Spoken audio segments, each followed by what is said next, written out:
सभी प्रबुद्धजनों को, सभी ज्ञान प्रेमियों को, सभी ज्ञानियों को, सभी तत्वदर्शी जिज्ञासुओं को और सभी गीता प्रेमियों को मेरी ओर से और मेरी संस्था डूअर्स पैराडाइज फाउंडेशन के सभी सदस्यों की ओर से सादर जय श्री कृष्ण।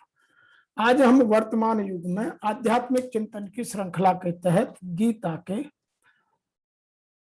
7वें अध्याय के श्लोक संख्या 9 की व्याख्या कर रहे हैं। ऋषि वेदव्यास जी लिखते हैं, पुण्यगंधः पृथिव्यायां तेज च अस्मि विभावश जीवनं सर्वभूतेषु तपः च अस्मि तपस्विषुः। अर्थात पृथ्वी में पवित्र गंध में हूं और अग्नि में तेज में हूं तथा संपूर्ण प्राणियों में जीवन शक्ति में हूं और तपस्वियों में तपस्या में हूं।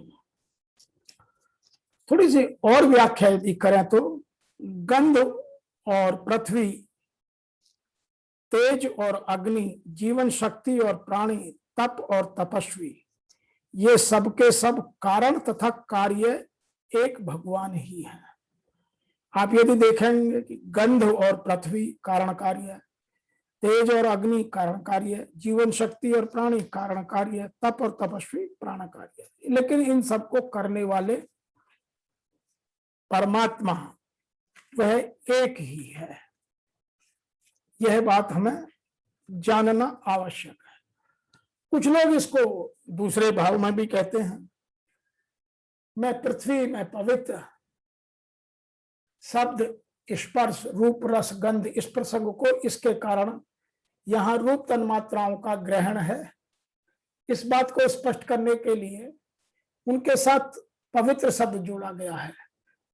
तो मैं पृथ्वी में पवित्र गंध और अग्नि में तेज हूं, संपूर्ण भूतों में उनका जीवन हूं और तपस्वियों का तप हूं। And I am the agreeable order in the earth and the brilliance in the fire, the vitality in all beings, and I am the austerity in statistics. Some people are defining or explaining this shloka in some little different manner. And I pure fragrance in the earth, I become energy in the fire, life in all living beings, I become austerity in statistics. It means everything is I. भगवान यहाँ बार बार अपनी सत्ता को, अपनी व्यापकता को हमें शब्दों के अनुसार समझाकर हमारी जिज्ञासा को शांत कर रहे हैं। अब यहाँ इसके आध्यात्मिक भाव को समझना आवश्यक है। पुण्यो गंध पृथिव्यायाम, पृथ्वी गंध तन्मात्राओं से उत्पन्न होती है। गंध तन्मात्रा रूप से रहती है और गंध तन्मात्रा में ही लीन हो जाती है। तात्पर्य यह है कि गंध के बिना पृथ्वी कुछ भी नहीं। जिन तत्वों में पृथ्वी तत्व की, जिन पदार्थों में पृथ्वी तत्व की अधिकता रहती है वह गंध से पहचानी जाती है। जितना भी गंध है वह पृथ्वी रूप को रिप्रेजेंट करता है, वह उसकी तन्मात्रा है। भगवान कहते हैं कि पृथ्वी में वह पवित्र गंध मैं हूं। अब वो जिस भी चीज में आप देखें, जो भी खुशबू आपको अच्छी लगती है, यहां गंध के साथ पुण्य विशेषण देने का तात्पर्य यह है कि गंध मात्र पृथ्वी में रहती है और पुण्य अर्थात पवित्र गंध तो पृथ्वी का स्वाभाविक रूप है। पर दुर्गंध किस प्रकृति से प्रकट होती है, तो यहाँ यह बात बहुत सारे जो नास्तिक लोग हैं वह उठाते हैं कि यदि गंध परमात्मा है तो फिर वो दुर्गंध कौन है। तो मैं यहां यह स्पष्ट कर देना चाहता हूं कि प्रत्येक पदार्थ में जो पवित्र गंध है वह पृथ्वी के स्वाभाविक के कारण रहती है, पर दुर्गंध किसी भी विकृति से प्रकट होती है। जब उसमें कोई विकृति हो जाती है तो होता वह परमात्मा का अंश है, लेकिन वह उसकी विकृति के कारण है। तेजास्मि विभावश, तेज रूप तन्मात्रा को प्रकट करते हैं, उसी में रहता है और अंत में उसी में लीन हो जाता है। तो अग्नि में तेज तत्व है, तेज के बिना अग्नि निस्तत्व है, कुछ नहीं है। और अग्नि में वह तेज मैं हूं।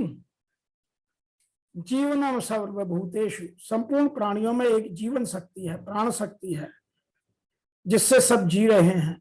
उस प्राण शक्ति से वे प्राणी कहलाए हैं। प्राण शक्ति के बिना उनमें प्राणीपन कुछ भी नहीं। प्राण शक्ति के कारण गाढ़ नींद में या गहन निंद्रा में सोता हुआ आदमी भी मुझे मुर्दे से विलक्षण दिखता है। वह प्राण शक्ति मैं हूं। तपास्मि तपस्विषु, द्वंद्व सहिष्णुता को तप कहते हैं, परंतु वास्तव में परमात्मा तत्व की प्राप्ति के लिए कितने ही कष्ट आए, उसमें निर्विकार रहना ही असली तप है। यही तपस्वियों का तप है, इसी से वे तपस्वी कहलाते हैं। और इसी तप को भगवान अपना रूप बताते हैं। अगर तपस्वियों में भी ऐसा तप निकाल दिया जाए तो वो तपस्वी नहीं रह जाते हैं। तो भगवान हमें यह बताने का प्रयास कर रहे हैं कि हर पदार्थ में, हर परिस्थिति में, हर वस्तु में, हर व्यक्ति में, हर तत्व में मैं, मेरे बगैर कुछ नहीं है। और यह सब बार बार जो समझा रहे हैं, इसकी व्याख्या जब हम आगे करेंगे तो आपको यह बात विशेष रूप से समझ में आएगी कि ऐसा कहने का उनका तात्पर्य क्या रहा। तो यहां इसको यह समझना आवश्यक है कि यदि हम भगवान को हर चीज में देखें तो भगवान में हमारी निष्ठा और बढ़ जाती है। परमात्मा समस्त पदार्थों का बीज है। कई प्रकार के चर तथा अचर जीव हैं,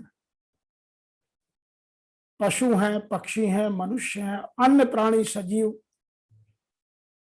चर हैं, पेड़ पौधे अचर हैं जो चल नहीं सकते, केवल खड़े रहते हैं।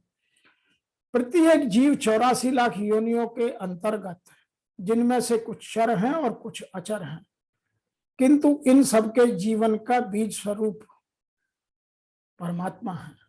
जैसा कि वैदिक साहित्य में भी कहा गया है, ब्रह्म या परम सत्य वह है जो प्रत्येक वस्तु में उद्भूत है। कृष्ण या परमात्मा, परब्रह्म, परमात्मा, ब्रह्म तो निर्विशेष है किंतु परब्रह्म साकार है। निर्विशेष ब्रह्म साकार रूप में आधारित है। यह भगवत गीता कहती है। अतः आदि रूप में परमात्मा समस्त वस्तुओं का उद्गम है। आदि रूप में परमात्मा समस्त वस्तुओं का उद्गम है, वही मूल है। यदि वो नहीं है तो वह वस्तु आकार, प्रकार, स्थान नहीं ले सकती।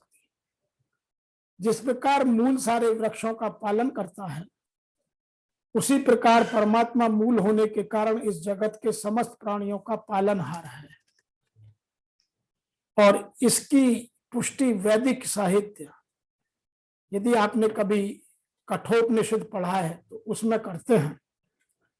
नित्यो नित्यानाम चेतनास्वनाम एको बहुनाम यो विधाति कामान। वे समस्त नित्यों के नित्य हैं, वे समस्त जीवों के परम जीव हैं और वे ही समस्त जीवों के पालन करने वाले हैं। मनुष्य बुद्धि के बिना कुछ नहीं कर सकता और परमात्मा भी कहते हैं कि मैं समस्त बुद्धि का मूल हूं, तो बुद्धि भी परमात्मा ही देता है। जब तक मनुष्य बुद्धिमान नहीं होता वह भगवान या परमात्मा को नहीं समझ सकता। यह बात यहां कहने का प्रयास किया गया है। तो आज के इस 9वें श्लोक में हमें जो सीखने को बात मिली वह एक है, मैं पृथ्वी में पवित्र गंध और अग्नि में तेज तथा संपूर्ण भूतों का जीवन और तपस्वियों का तप। तो मुझे आप जहां आंख उठाकर देखोगे वहां पाओगे। मैं हर तरफ हूं, हर चीज में हूं। कहीं मैं साकार हूं, कहीं मैं निराकार हूं, लेकिन मैं हूं। आज के इस श्लोक की व्याख्या में इतना ही। फिर शीघ्र मिलते हैं अगले श्लोक की व्याख्या लेकर। तब तक के लिए आप सबको मेरी ओर से और मेरी संस्था के सदस्यों की ओर से ओम नमो भगवते वासुदेवाय।